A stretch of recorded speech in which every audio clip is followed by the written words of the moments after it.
ఒక ముఖ్యమంత్రి అట్లా మాట్లాడొస్తున్నా. నువ్వు సేవ చేయి, పని చేయి, ప్రజలకు పనిచేసి మనసుకు వెళ్ళవాలి. కానీ ఇక బూతులేంటి, ఆ తిట్లేంటి, నువ్వు ఇచ్చిన మాటలేంటి, నువ్వు కుర్చీలో కూర్చున్నాక నువ్వు చేస్తున్నదేంటి? వాళ్ళు ఉంటారు సర్వశిక్ష అభియాన్ అని మహిళలు ఉంటారు పాపం, టీచర్లు సర్వశిక్ష అభియాన్ కింద స్కూళ్ళల్లో పనిచేస్తారు. వాళ్ళు మీరు బీఆర్ఎస్ ఒడగొట్టుని మిమ్మల్ని సెక్రటరీకి పిలిచి ఛాయ్ తాగినంత సేపట్ల మీ ఉద్యోగాలు జీతాలు పెంచి పడేస్తా, పర్మనెంట్ చేస్తాను.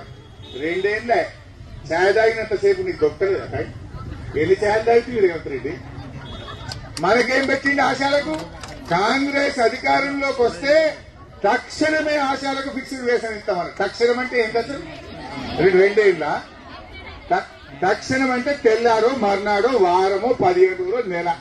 2 ఏళ్లకు వచ్చినా ఈయన తక్షణం వస్తలేదు. ఇక మరి ఆ తక్షణం ఇక దిగిపోయినాకనే వస్తుంది కావచ్చు. ఇక ఇప్పట్లో అయితే వచ్చినట్టు కనబడతలేదు నాకు ఆ తక్షణం ఎప్పుడు వస్తుందో.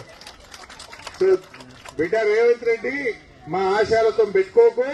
రేపు పంచాయతీరాజ్ ఎన్నికల లోపు మా ఆశాలకు ఇచ్చిన మాట ప్రకారంగా వాళ్ళ డిమాండ్లన్నీ నెరవేర్చాలని చెప్పి నేను డిమాండ్ చేస్తా ఉన్నా.